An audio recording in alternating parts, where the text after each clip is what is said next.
Let me take you back to 2007 when Grindhouse came out. It was Robert Rodriguez and Quentin Tarantino's passionate tribute to the Grindhouse theaters of the 1960s and 70s. They showed movies that weren't made for the mainstream public. These were known as exploitation movies, campy action or horror films that ramped up the blood and gore and sex. They were also shown as double features, so you get to see two movies for the price of one ticket purchase. Their movies, Planet Terror and Death Proof, were intentionally made to look old, grainy, and scratched up. The violence and action are over the top. There's a scene where a couple gets it on and then the film burns up, giving the impression that someone in the booth reeled it back so many times. Really, just talking about these movies in depth and what happens will really trigger YouTube's sensitivity mob. So if you're a fan of horror, action, and over-the-top stuff, really give those films a watch. Only at the Grindhouse.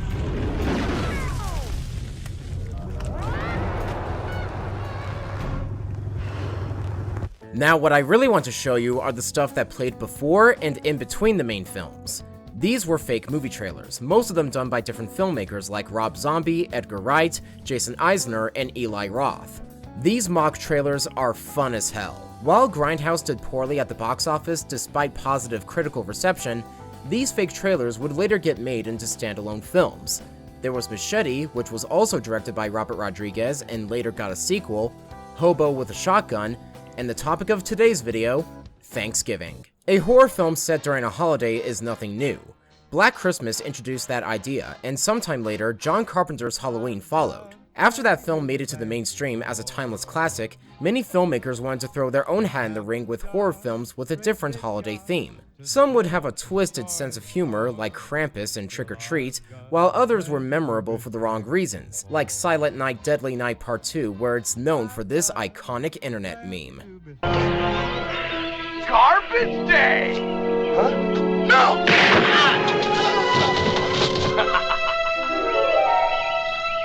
Even though the American holiday isn't as universal as Halloween or Christmas, director Eli Roth brought on the idea of having a horror film set during Thanksgiving. While it wouldn't be the first horror film set during that time of the year, the idea of it being a slasher movie fits very well. Imagine the types of kills that would happen from a holiday killer on Thanksgiving. He sure as hell showed that with this mock trailer in Grindhouse, and some kills would even get translated to the actual film. You have the turkey mascot getting decapitated, the cheerleader getting stabbed on the trampoline, and a victim who gets roasted alive and served as the turkey. Also, if you're going into this thinking that it will be played off as serious from the trailers, you don't have to worry about it. It balances intense horror and dark comedy very well. Right from the opening, you have angry, greedy customers rioting a store during a Black Friday event.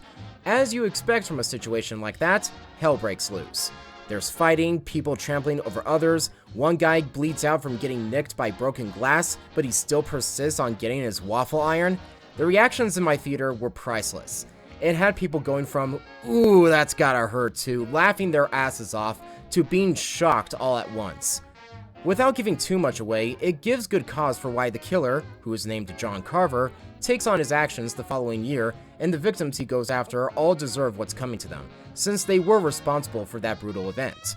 The store owner tries to amp up security to make sure another riot like that wouldn't happen again, but the public, and even the main teenagers that were coincidentally in the store when it happened, are not too thrilled and aren't any safer with the killer on the loose. So they try to go out of their way to make sure they catch him before they are sent to the chopping block. The setting fits perfectly as it takes place in Plymouth, Massachusetts, where in 1620 the Mayflower Pilgrims came to America, and it's notable for establishing New England and the first Thanksgiving.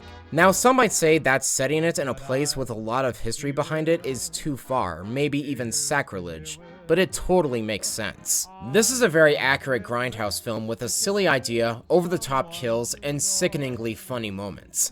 Hell, if you were to add in a grainy film effect, it would look like it was meant to be seen this way. There is no doubt that Eli Roth wanted to show his love for the slasher genre and Grindhouse films overall to the greatest detail, showing things that are supposed to make you feel squeamish and uncomfortable. It's evident with the Hostel films, Cabin Fever, The Green Inferno, and his remake of Death Wish.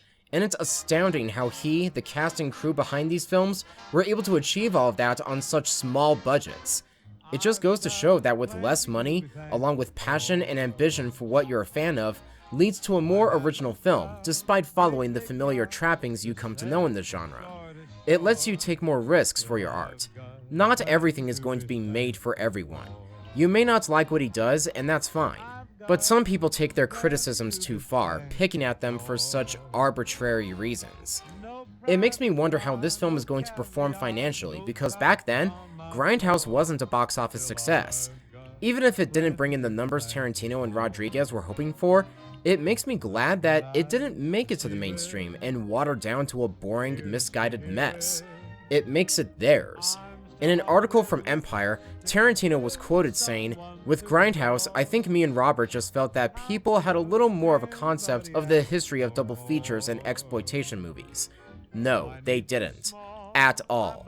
They had no idea what the fuck they were watching. It meant nothing to them, alright, what we were doing. So that was a case of being a little too cool for school. And it's true. There's always going to be people that aren't going to get films like their double feature and the other Grindhouse films that followed. It's the same with any media niche. It belongs to those that do get it and are real fans of this niche. They take it for what it is and enjoy themselves. It belongs to them, not a mainstream audience. And it's great that this film didn't forget where it came from. It was a mock trailer first, and Eli Roth gave a very special thanks to both of them in the end credits. A loving salute for having his vision of a Grindhouse film come to fruition. There comes a time of the year where you want to watch a fun holiday movie. Thanksgiving is underrepresented in that field, with one of my all-time favorite comedies taking place at that time. I'm glad to say I have another favorite to add in that category. It is silly to say since these are completely different movies altogether, but hey, what are you gonna do? Overall, if you're into Grindhouse films, slashers, or horror movies in general, go see this movie. It's entertaining all around. The horror put me on the edge of my seat, the exaggerated violence is excruciatingly detailed, and the humor is dark and creative. Now you wanna know what I wanna see next? Bring the Grindhouse back again by making the last two fake trailers as feature films. Get Edgar Wright to make Don't, and especially get Rob Zombie to make Werewolf Women of the SS. We are craving for it. I don't care if they were made in a different time and things should be made for a modern audience. It's clearly not made for them, though that can be a discussion video for another time. Thanks for watching, everyone. Subscribe, hit the notification bell, and share this video around. I am looking to do more of these summaries on the side while I am making my long-form content. Thanks for sticking with me for this, and I'm going to get back into working on my next retrospective video of one of my favorite game series. Oh, and happy Thanksgiving!